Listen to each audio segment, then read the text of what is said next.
Okay, so today we are going to be talking about implementing HitFilm into your classroom. It is my favorite editing software, and it's free, so that's really nice. So it's kind of for like the teacher on a budget. And I'm going to be talking about how to implement it and why. So here we go. So HitFilm, when I first started teaching in my classroom, we had old Macs with a very outdated version of Final Cut. And even though we owned the version of Final Cut and we could put it onto a new computer, it had been discontinued in 2011 and it was 2016. There was really no reason to use that outdated of a program anymore. And so I had to find a new program. And at first I went into the paid programs, and to find one that was good enough, they were really expensive for individual versions. And at that point, the Creative Cloud with Premiere is still not very affordable for schools, and they've changed that recently, but it was still too expensive for us to implement. So I went into the free versions, which I found HitFilm 4 Express. Now HitFilm 4 Express, I really liked using it because it has really great translation into better softwares or for paid softwares. It also has a HitFilm Pro, which is about $349. So if you really enjoy HitFilm and you wanted to go to the paid version, which has a little bit better digital editing, it has a little bit better, it's a little faster and a little bit cleaner. It's got a few more add-ons that you would have to pay to add on for the HitFilm Express. It also does 3D digital rendering a little bit better as well. So why would you implement HitFilm if you weren't a digital art teacher? Well, for visual storytelling, it's not just for the digital art room. We're trying to encourage our students to bring out their creativity and tell stories and find different ways of sharing their knowledge. So what better way to do that than something that interests them like film? Plus, film is becoming such a regular way for people to talk about their stuff and people to share their ideas. And so really, film is just the natural transition for it. And it's cross-disciplinary. You can easily mix a science lesson with an English lesson and have them writing a script and have them talking about their project. Really encourages that public speaking without them having to be worried about standing up in front of a group of people. And so it's really good for that literary piece and literacy piece. Here's just a few lesson ideas and lesson examples that you can use. English/writing, you can create a story, write a script, and produce a video to tell their story. Health, acting out scenarios for healthy life choices. We actually had this done at our school. One of our students acted like an adventurer and went out talking about good life choices and what would happen if you made bad life choices. And so then they acted out skits of what would actually happen. Science, you can demonstrate something using video, and then also it's really great and easy to use for your screencasts, and I'm going to be using it to actually edit this video in the end. Alright, so just to kind of compare the HitFilm photo editing to Adobe Premiere, and Adobe Premiere is a lot of times the one that's suggested because you get the whole bundle. You get the Creative Cloud with Lightroom and Photoshop and Premiere, and I want to make it very clear that I'm not asking or telling you to do HitFilm as opposed to Premiere or a paid program. It's for if you can't afford it, or if your school is still trying to keep it you're trying to apply something and you don't have the money for it yet. It's just kind of a good choice for using for free. So if you look over here, this option right here is your HitFilm option, and this one right here is the Adobe Premiere. And Adobe Premiere is used on a lot of popular movies today, like Deadpool was edited in Adobe Premiere, Gone Girl was edited in Adobe Premiere, so that's a top-of-the-line program. And as you can see, the similarities are noticeable. You can tell this is your timeline here.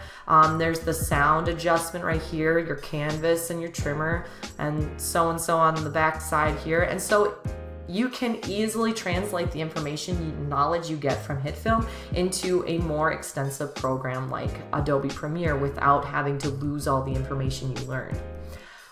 Here's just a closer look at the timeline, and I wanted to look at this really close because on a lot of other free programs, your timeline will not have any pictures in it. It will be just color coordinated as you add more images or add more video, and that was super confusing for me. And so, and I know it would be confusing for like your students as well. You want to make your program as easy to use as possible. And so I really liked that these programs, you can see your frames as they're going by, so you have a visual representation of what you're doing as you're doing it. So, reasons why I use it, I've kind of talked about a couple of these, but I'm going to just go over them anyway. It's free, easy to use, translates easily to other programs like Premiere, and works on the PC or Mac. That is a big part, because if you wanted to use it, or you wanted your students to do homework, or they needed to use this in other classes, as soon as they learn it, they can download it for free on their own computer, and then they can, doesn't matter if it's a PC or a Mac, they can use it wherever. And Fast and Helpful Service Center, it's actually really good whenever you have a question or you have a problem. They get back to you within 24 hours, which I've talked to other programs, like for instance, even Adobe doesn't even get back to me as fast as HitFilm does, which is an oddly good service for a free program.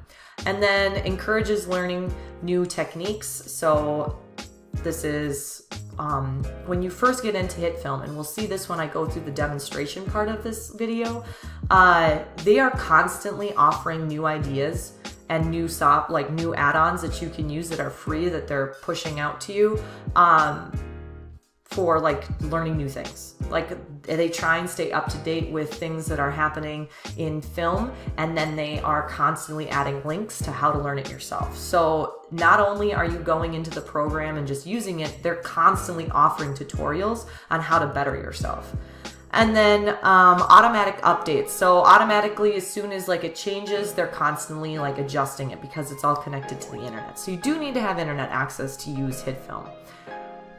All right, so if you would like to implement it, because this is a visual medium, if you have a QR reader on your phone, you can just hold it right up to the screen and this will take you to the HitFilm website.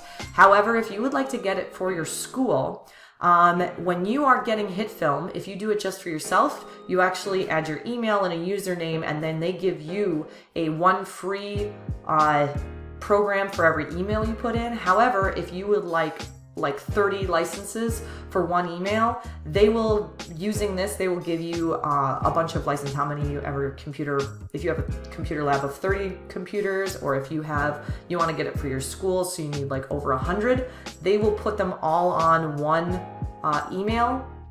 It's been a year since I did it for mine, and so I'm not sure if any of their rules have changed, but this is the link right to that option. And then lastly, if you want to take it further, if you decide you really like HitFilm and you want to go even further with it, this is a free Ignite, and this is kind of new for them. And these are just different tools you can use in HitFilm to like better your green screen quality. It has better color grading, so like you can turn like daytime to nighttime. Like it will make it look like there's a sunset before there isn't. So it's just more special effects that you can use in the program to make your videos look that much better. And then here are my references. If you like the QR generator that I used, it was really easy and it automatically downloads your QR codes as PNGs. You can find them at this QR code generator, as well as the HitFilm and then the ITSE standards for technology, which I referenced when I was making my plans for the other classroom cross-disciplinary lesson examples. So now let's look at HitFilm. Let's look at how to use HitFilm itself. All right, so now that we're in HitFilm here, you want to go to New. Now when you click it, it takes about 5 seconds for it to like get everything in order. So if you're ever like impatient, just like count to 5 and then it'll kind of start getting your program ready. One thing that really bothers students, and so they'll just sit there and just keep clicking on it for like a minute. And then once you're at this point, this is how you can set up how big your screen is. Really the only thing you want to look at is to make sure that that's at 25 frames per second pretty much. But if you are doing animations, that's really the only time you would control these. HitFilm's really neat that it will automatically sense how much how fast or how big your film is, and so it'll try and size it for you. You don't actually have to put in the size of your video. So that's pretty nice. All right, so then once you're ready to import your media, you go to Import Media, and I'm gonna go to a folder that I've made already in my on my desktop of a video. And so another thing about HitFilm, if you're waiting for it, it's because it's talking to the internet and it's also talking to your computer all at the same time. And so it takes just a little bit. So I'm gonna select just a few of these videos. I don't need all of them. And I'm gonna bring them in. These, because I'm on a Mac, they're gonna come in as MOVs. MP4s are what I use in class just because they're a little bit quicker and they're not as big of files, so it doesn't slow down the computers as much. So as soon as you get it, you can see all of your film then comes in visually on the side here. And then this is your trimmer. When you're ready to start putting in your picture, this is where your video will be showing. This is not your final product, just so you know. This is your final product. Think of this as your canvas, and this is like your paint palette, and these are your paints. And then right here is just kind of a sample. You will be able to see it. So let's say I want to take all of this. I'm going to push this button, and it's going to automatically ask you if this is the right size. You want to say yes to this because then it'll size your screen to the size of your video. Otherwise, if you said no, you'd probably have to look at your, you'd have to zoom this out and size this in so that it fits. Ooh, very sensitive right now. I don't have a mouse, I've got just my keypad. Oops. So that's why it's being a little touchy. All right, so now once you're ready and you've got it in here, you can see it visually. This little bar on the side here, you can adjust your sound to make it louder or softer. If you wanted to, for instance, unclip your sound so you don't have any sound, you right click or double click on this. You click on link, and then you click on the sound one and you cut it, or you press delete. So now I don't have any sound there. Let's say I wanted to cut a little piece. Your tools for them are right here. This is your tool to move things. This is your tool to clip things. So I could cut this in half and then click on it and then cut it. So now I've got a smaller clip. So I'll just kind of look, this is my video right here to start. This would be going into a climbing video that I'm making. Once I'm done with that, I'm just going to show you the very basics of this. You would bring in, let's say your other videos, you want to bring it in. I just slipped that clip right in between. This little button right here, this will push clips, like overlay it and put it right on top of something else. This will insert it and move the other clips aside. And so now my clips are all in. I can have multiple clips kind of breaking it up.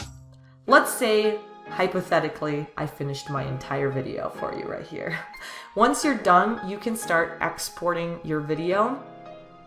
And you go up here to export, and it gives you a couple different options. You can add your YouTube account right to it, and you don't even have to worry about like loading it up. It'll automatically connect to your YouTube.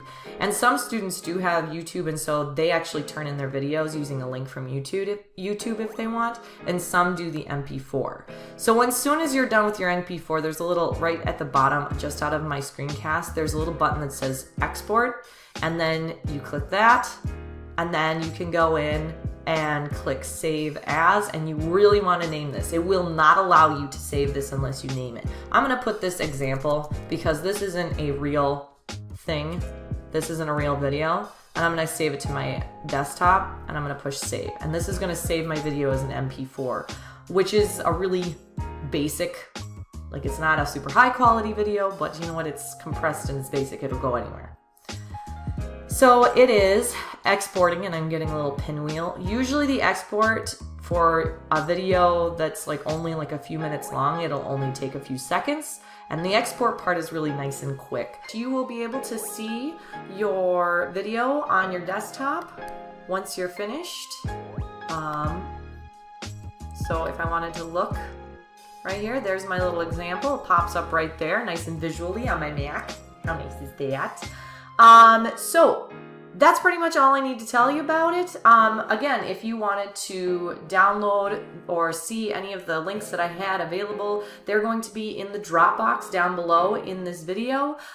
If you have any other questions about it, you can go to the links that I provided as well. And so I hope that was helpful, and I hope that you enjoyed this video. Thank you very much for watching.